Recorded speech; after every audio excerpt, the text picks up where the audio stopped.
Welcome to ATCM, the Emergency Medicine channel. Today we'll be discussing a case of fever that was presented to our ER. Shall we start, sir? A 58-year-old female was rolled into ER with a history of fever for about 15 days duration and was evaluated in outside hospital and referred for further management. That is the age 15? 58. 58. Okay, good. Initial 10-second assessment, patient was conscious, oriented and was responding relevantly in full sentences. Coming to the primary survey, patient's airway was patent. There was no signs of airway compromise like any pooling of secretion, gurgling of sound, hoarseness of voice or stridor. And patient's C-spine was also normal. Coming to patient's breathing, patient's air entry was bilaterally equal with adequate chest excursions bilaterally, and patient had a respiratory rate of 18 and maintaining a saturation of 97% in room air. Coming to patient's circulation, patient had a blood pressure of 115 over 60 millimeters of mercury and had a pulse rate of 94 per minute. We want to examine a standing BP. Yes, sir. Ideally, it should be examined in a patient who is having fever. One of the earliest sign of hypovolemia is postural hypotension. So better to examine. Okay. And a patient had good peripheral pulses equally felt bilaterally, and the pulse was regular in rhythm. We want to examine all the pulses in this patient. Yes, sir. Routinely, we may not examine. Ideally, we have to examine, but this patient, anything is required, like that male patient who is having female patient who is having fever for 15 days. There is no focus of infection. Vasculitis. You have to examine all the pulses in detail because this patient can have vasculitis and can have fever. You may not get anything from culture or other tests. Okay. And coming to the disability part, a patient had a GCS of 15/15. Pupils were 2.5 millimeter, bilaterally equally reacting to light. And coming to exposure part, patient had a temperature of 101 degree Fahrenheit and her GRBS checked was 95 milligram per deciliter. Coming at the end of our primary survey, the patient was having a stable airway breathing and circulation with a fever of 101 degree Fahrenheit. She was not having any IV lines or any tubings from outside. Okay. So we had. Suppose we have a patient who is having IV lines from peripheral hospital. What all things we should do in emergency room? Sir, we'll have to check for the patency of IV line, and also we'll have to check for any IV site infection, any thrombophlebitis, pain along the course of the IV line, and anything such a feature is that ideally we'll have to remove that IV line. Remove and better to put a new line, or just if not required, better not to put any IV lines. We had secured an IV line and we had started the patient on antipyretic. Paracetamol tablet 650 milligram was given at that Is point. paracetamol indicated in this patient? Do you really want to start paracetamol from emergency room?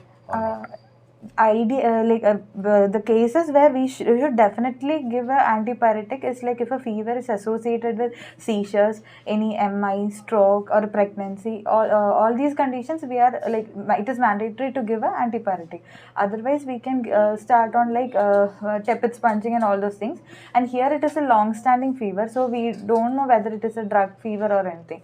So if it is not better not to give from emergency room because it may create problem for the physician who manage this case.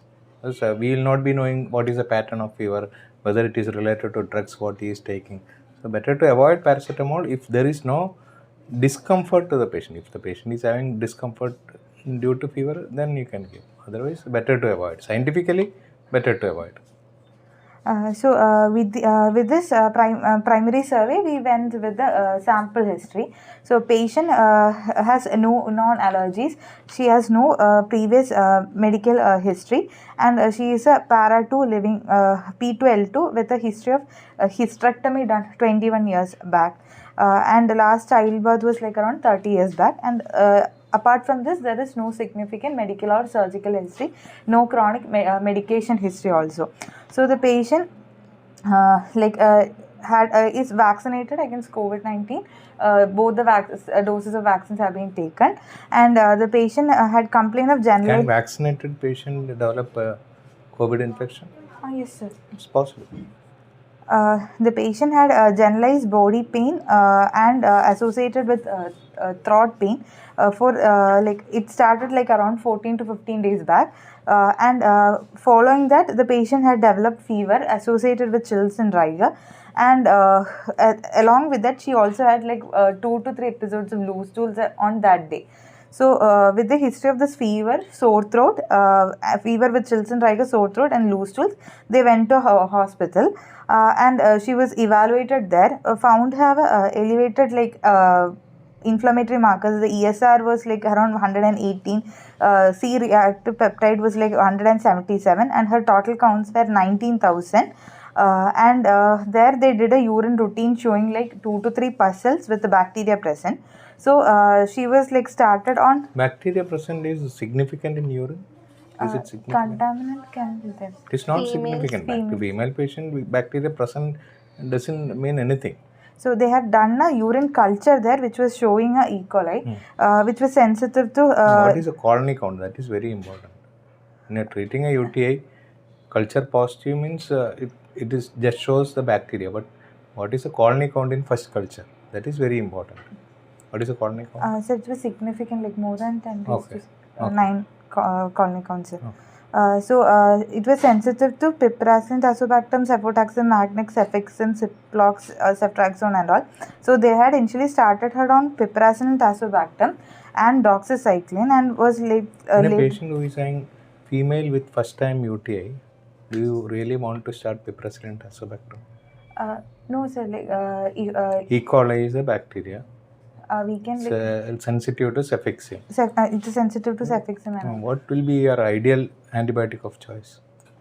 We can go for cefixime or If you are admitting third generation cephalosporin, like ceftriaxone will be okay. Piperacillin tazobactam should not be started for this patient, not from our hospital, even then. and she was like started with these drugs, and but her fever persisted, and she also had like generalized fatigue, myalgia and everything, and her blood counts, total counts were also like remaining in the same stage, and CRP was also like remaining like that. So they had escalated it to meropenem, and they like she was not like improving, and hence they referred her for further management. So coming to our hospital, like so her history is a fever for like Started around with UTI. around 15 days fever associated with sore throat, myalgia, and 1 to 2 episode of loose stools. And one more thing that we don't know like what is the reason, but they done a serum protein electrophoresis in the outside hospital, which was not showing any M bands or anything. And so they suspected some like maybe a malignancy or something, so a long-standing fever, referred here for further management. So coming to a system-wise examination, Any X-ray was taken in that hospital? X-ray, LS spine. sir, only X-ray chest was taken, and that was within normal limits. One of the commonest reason for doing this test is back pain in an elderly lady. Myeloma. Suspicion of myeloma. But After X-rays, if there is a lesion, many doctors try to do this test. The only like available was a chest X-ray, which was within normal limits. So with coming to the system-wise examination, patient's general examination, patient was conscious oriented. There was no pallor, icterus, cyanosis, clubbing, and there was no lymphadenopathy. Like we have checked for cervical, axillary, and inguinal lymph nodes. There was no lymphadenopathy, and patient has mild pitching pedal edema. And coming to like we also checked for other skin rashes. There were no skin rashes, there were no scars, there were no petechiae or any other skin lesions, and nails were normal. There was no like features of any nail infections or anything. And other examination, like we had checked for like any sinus tenderness. There was no sinus tenderness, and like there was no obvious like any dental caries or like dental like tenderness along the jawline or anything.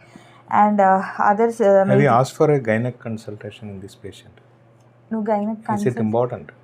We have to rule out any pelvic An elderly inflammatory lady disease. who is having urinary tract infection, lower back pain is one of the common cause for gynecological infection we should rule out. This patient hysterectomy was done, sir, or 20 Hysterectomy is only one part, but they still can have cervicitis. cervicitis. So many infections can be still there. Okay, why you think that doctor might have started for doxycycline? What is the reason? Pelvic inflammatory. That we want to cover pelvic inflammatory disease. That may be the reason. So ideally, we have to ask for a gynec consultation, rule out gynecological infection in this type of patients.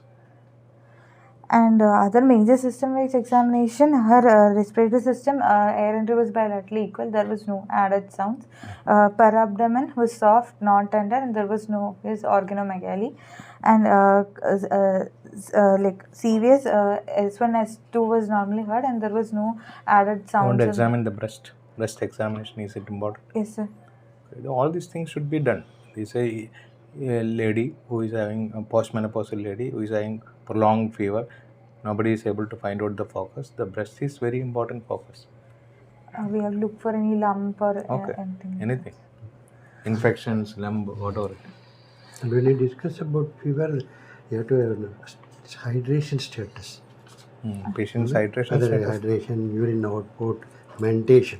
These three things will give an idea about whether the perfusion pressure is okay or not. Okay, hydration is most important. Patient was having 15 days fever, you have to see for the nutritional aspect also. For hydration, how do you rule out hypovolemia like sir told? So one thing, we can just from preliminary assessment, we can look for like any features of or dryness of mouth, oral cavity, then skin turgor, urine output, then any hypotension like that, and like if she's an other thing we can go for is like look for the IVC status and all. So this patient was having adequate urine output, and she was not having any obvious dry mouth or dry skin. So. Okay. And also, when was the hysterectomy done? Abdominal hysterectomy or 21 years back. 20 years back, okay. And any vaginal discharge in female patient in this age. And other system, CNS examination was normal, had full sensorium, no sensory or motor deficit, and there was no neck stiffness also.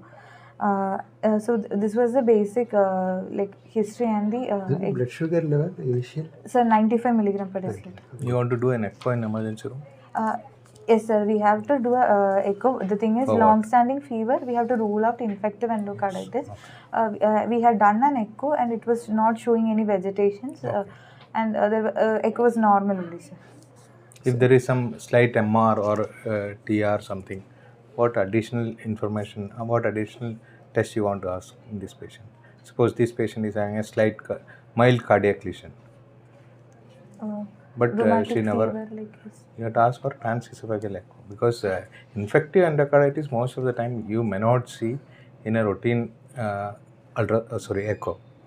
In patient, when we are suspecting, they can have small cardiac lesions, and we have to ideally ask for transesophageal echo. Okay, if we are strongly suspecting, otherwise it is not required.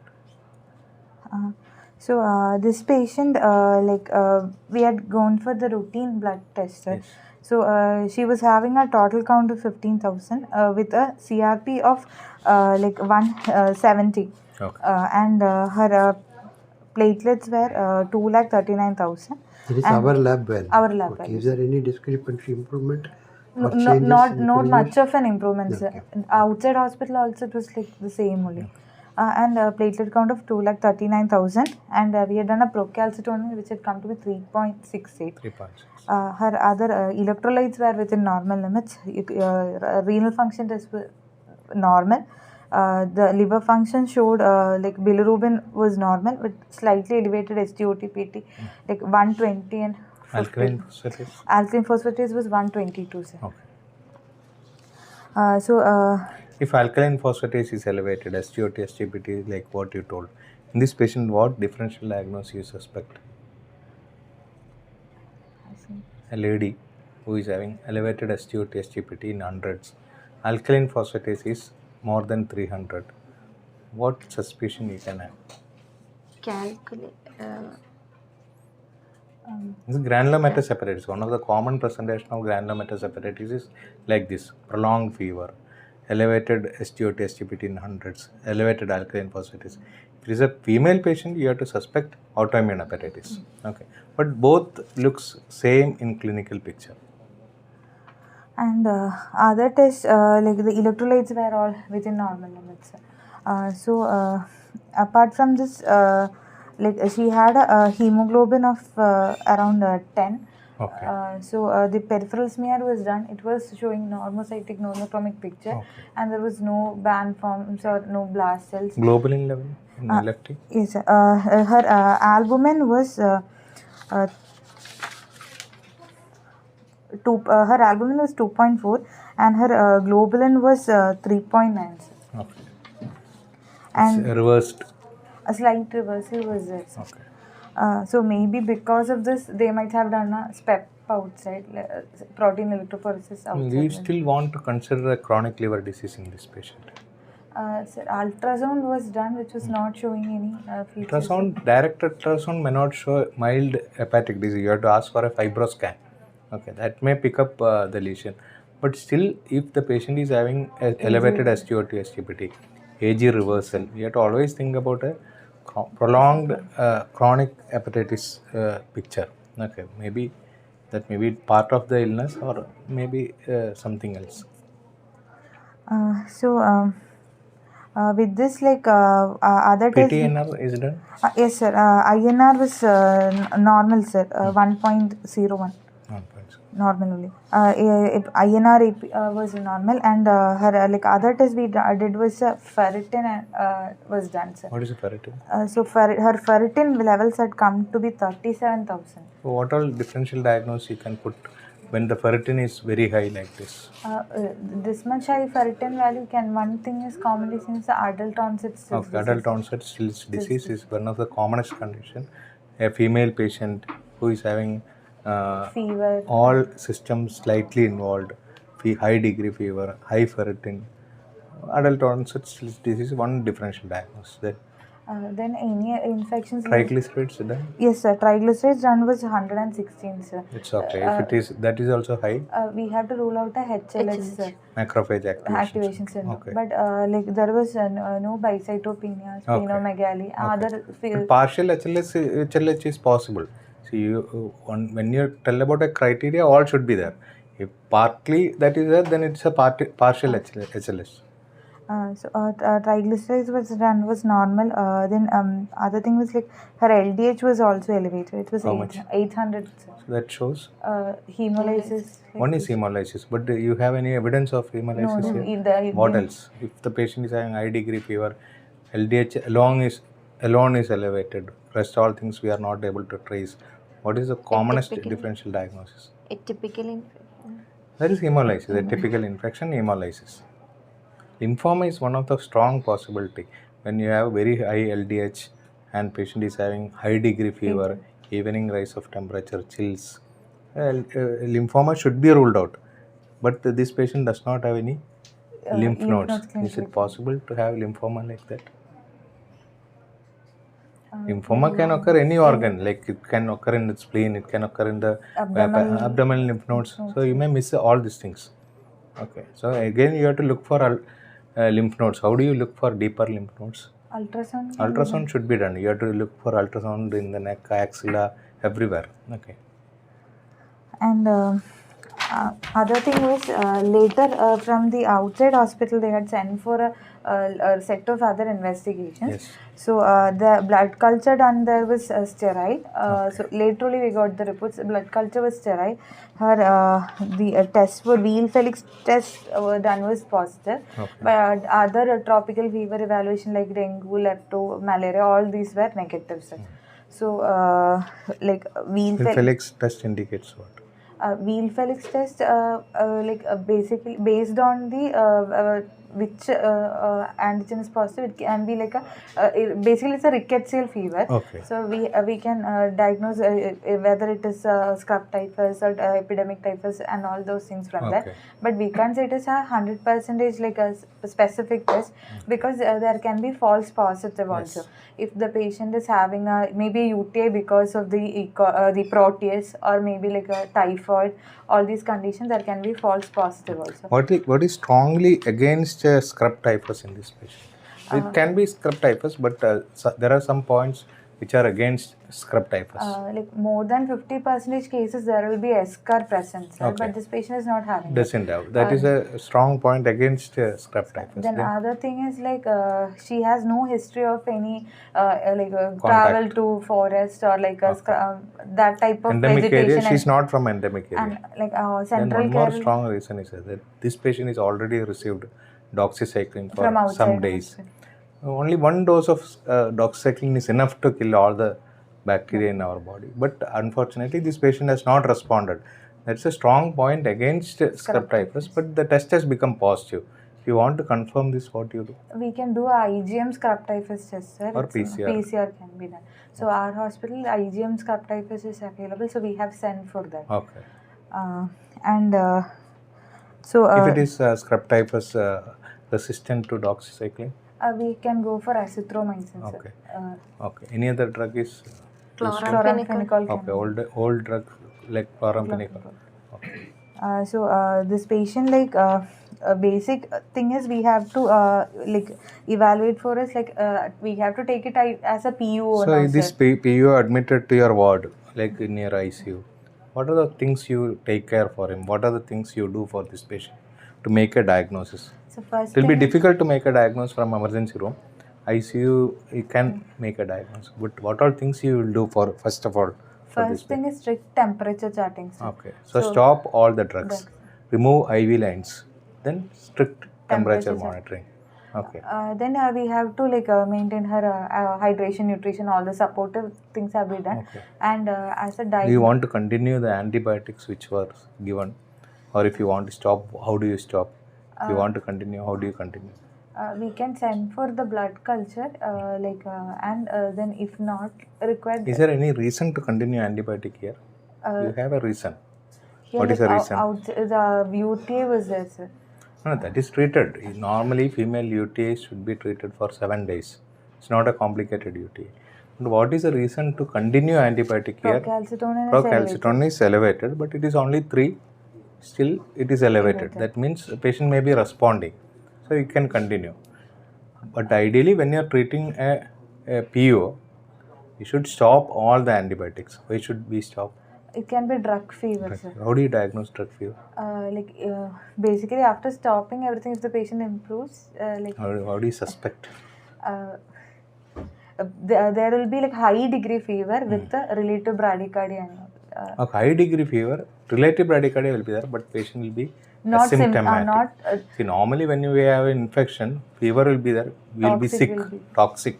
But drug fever, patient will not be sick and he will not be toxic, but the fever is very high. Okay. You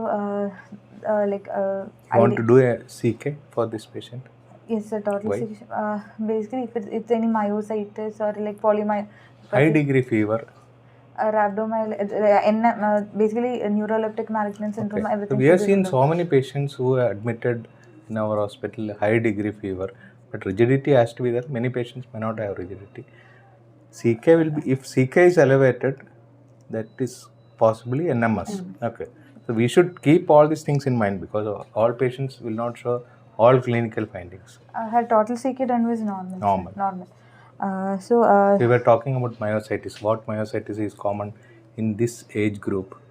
Like a polymyositis. Why like polymyositis at this age? Like If your CK is very high, you diagnose polymyositis in thousands. CK will be in 10,000, 20,000 polymyositis. What do you suspect? High degree fever, high CK, you suspect polymyositis. They have muscle pain, difficulty in lifting the legs. What do you suspect? Like malignant. Malignancy. You suspect malignancy in a female patient at this age group. Malignancy should be ruled out if CK is elevated. Basically, apart from the routine things, what we send was a blood culture was done. Then the serology, basic serology was done to rule out any HIV or immunodeficiency Okay, status. okay. Then her since she had a very high ferritin and all, we had done a basic rheumatological baseline workup also, but it was also negative, sir. Okay. Rheumatoid factor, anti-TS DNA were negative. Then Rheumatoid factor, will it give any clinical importance in this patient? no, if not Will much, never there give is an- no. It is not a test to be done routinely. If you have a strong suspicion of rheumatoid arthritis, then only you should do it. Then only you can correlate with it. Otherwise, many patients it can be falsely positive, falsely negative also. Okay, you have done DSTN. Why did you do DSTN? What is the indication? She had a female coming with long-standing fever and some joint pain, everything.